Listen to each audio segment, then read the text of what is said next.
तुम्ही आताच्या आता 2 मिनिटांमध्ये ऑफिस मध्ये या. का झालंय? थोडं बाहेर आलतो मी. एक पालक आला तुमची तक्रार घेऊन. काल त्यांच्या पोराला बार मध्ये घेऊन बसलतो मग तुम्ही. आई हो का? मी कशाला बसू? त्यांना येऊन बसाल तर माझ्या टेबलवर.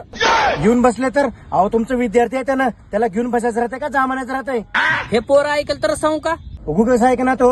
आमच्या काळामध्ये आमचे शिक्षक लोक हातावर छड्या तुझोपर्यंत मारत होते. आताचे शिक्षक लोक बघा डायरेक्ट विद्यार्थ्याला 10 रुपयाला घेऊन बसल्यात. का आदर्श घ्याव तुमचा विद्यार्थी? असं ते पहिल्याचा काळ होता. शिक्षक मारत होते आणि विद्यार्थी मारबी खात होते. आता त्याच पोराला काल परवा कॉलेजला का बरं येणं आलाच म्हणलं तर त्याचे मायबाप का म्हणले माहिती आहे का तुम्हाला? हो का म्हणले? तुम्ही इथं शिक्षक आहो, फक्त शिकवायचं काम करा. हे आमचं पोरग शिकल न शिकल ते आमचं प्रश्न राहिलं. आता असं बोलल्यावर मी कशाला उठ म्हणू त्याला? हे सगळं बरोबर आहे. तुम्ही दोघं बसलेला बिल बी त्यालाच दे म्हणलं मग तुम्ही. मी कशाला दे म्हणू? मी उठण्याच्या पहिलेच त्यांना बिल देऊन गेले तिकडल्या तिकडं. पैसे नव्हते तर जाऊन कशाला बसला मग तुम्ही तिथं? 50 लाख रुपये तुम्हाला डोनेशनच्या नावाखाली पैसे मी देऊ शकता. त्या 300-400 रुपयाची क्वार्टर घेऊन पिऊ शकणार का मी?